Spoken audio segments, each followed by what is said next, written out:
দিনরাত এক করে পরিশ্রম করছেন, সৎ পথে ব্যবসা বা চাকরি করে ঘরে টাকা নিয়ে আসছেন ঠিকই, কিন্তু সেই টাকা কি আলমারি বা লকারে রাখার পর বরফের মতো গলে যাচ্ছে? হাজার চেষ্টা করেও কি ক্যাশ বাক্সে টাকা জমাতে পারছেন না? আলমারি খুললেই শুধু অকারণ খরচ আর লোকসানের রাস্তা তৈরি হয়ে যাচ্ছে। অনেক মানুষই বলেন যে আমার ঘরে টাকা আসে প্রচুর, কিন্তু আলমারিতে রাখার পর সেটা কোন দিক দিয়ে যে খরচ হয়ে যায় আমি নিজেই হিসাব মেলাতে পারি না। লক্ষ্মী যেন আমার ঘরে কিছুতেই স্থির হতে চান না। অনেকে ভাবেন এটা হয়তো শুধুই তাদের ভুল ফাইন্যান্সিয়াল প্ল্যানিং বা ব্যাড লাক, কিন্তু সনাতন বাস্তুবিজ্ঞান বলছে আপনার ঘরের আলমারি বা লকার বা ক্যাশ বাক্সটি কোন দিকে রাখা আছে এবং তার ভেতরে আপনি কি কি জিনিস রাখছেন তার উপর কিন্তু আপনার সঞ্চয়ের ভাগ্য ১০০% নির্ভর করে।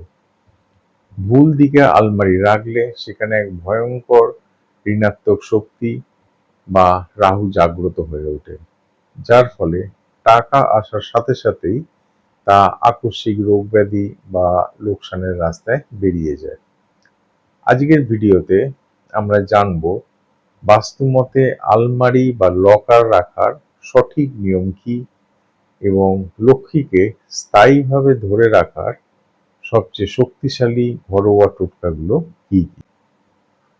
বাস্তুশাস্ত্র অনুযায়ী মহাবিশ্বের ধন ও সমৃদ্ধির দেবতা হলেন কুবের দেব এবং তার প্রধান দিক হলো উত্তর দিক।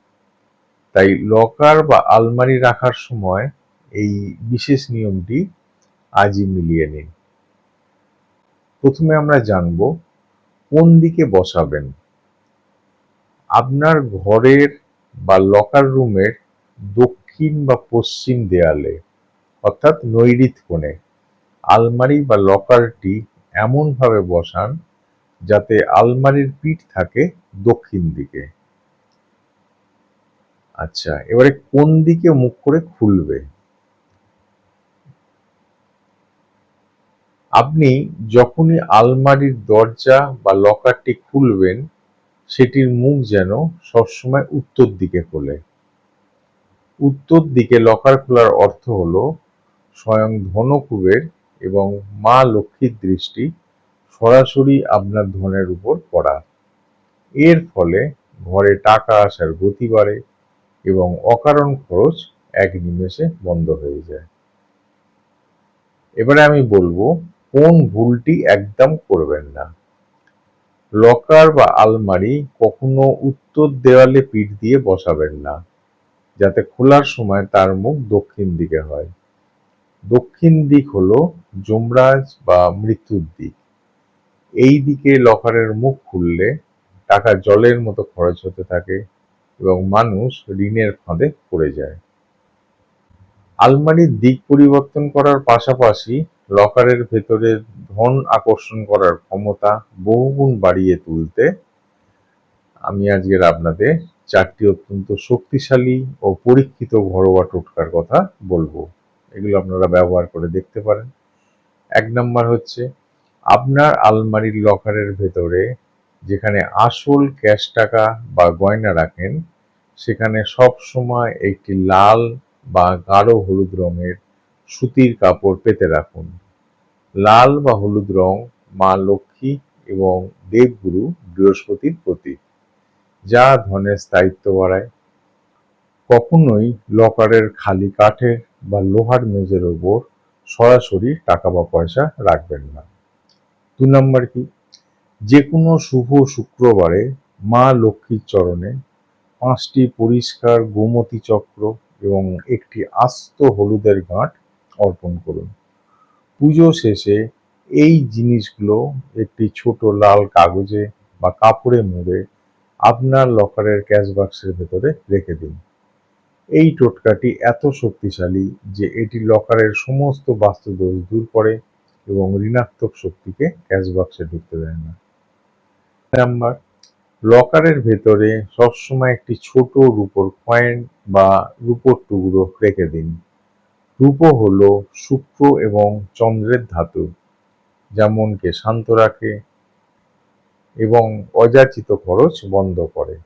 এটি রাহুর কুদৃষ্টি থেকে আপনার জমানো ধনকে পাহারা দেয়। 4 নাম্বার টোটকা। মা লক্ষ্মী সুগন্ধ অত্যন্ত পছন্দ করেন, তাই প্রতি শুক্রবারে লকারের ভেতরে সামান্য একটু চন্দনের আতর বা সুগন্ধি স্প্রে করুন এবং লকারের এক কোণায় 2টি ছোট এলাচ রেখে দিন।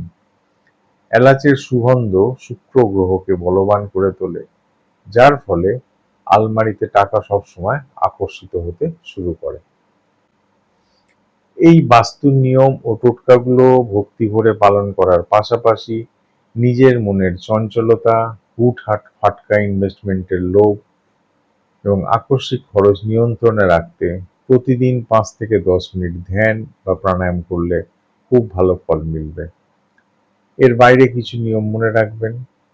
আলমারি বা লকারের ভেতরে কখনো কোনো পুরনো ছেঁড়া বিল, লোন বা ধারের কাগজ কিংবা বন্ধ ঘড়ি বা ভাঙা জিনিস একদম রাখবেন না। লকার সবসময় পরিষ্কার পরিচ্ছন্ন রাখবেন এবং জীবনে শৃঙ্খলা পরায়ণ হবেন।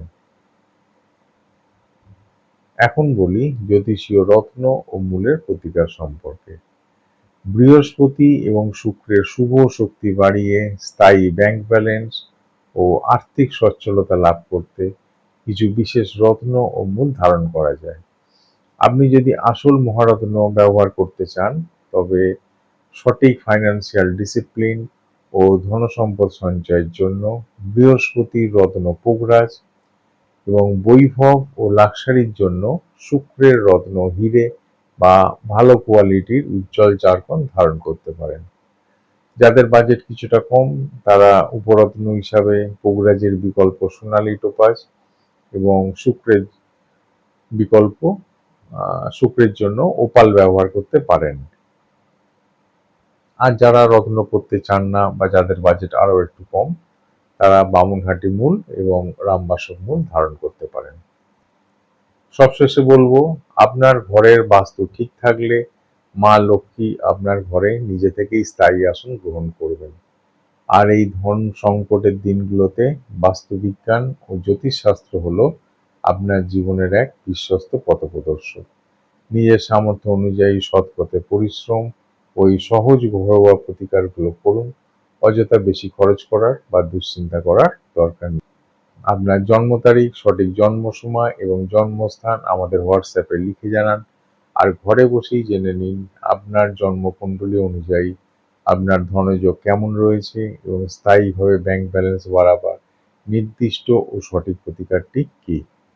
আজকের এই বাস্তু টিপস ও টোটকাগুলির মধ্যে কোনটি আপনি ট্রাই করছেন তা কমেন্ট করে জানান। ভিডিওটি ভালো লাগলে লাইক ও শেয়ার করুন। আর এই ধরনের আরও ভিডিও পেতে আমাদের চ্যানেলটি এখনই সাবস্ক্রাইব করে রাখুন। দেখা হচ্ছে পরের ভিডিওতে। সবাই ভালো থাকবেন, সুস্থ থাকবেন। নমস্কার।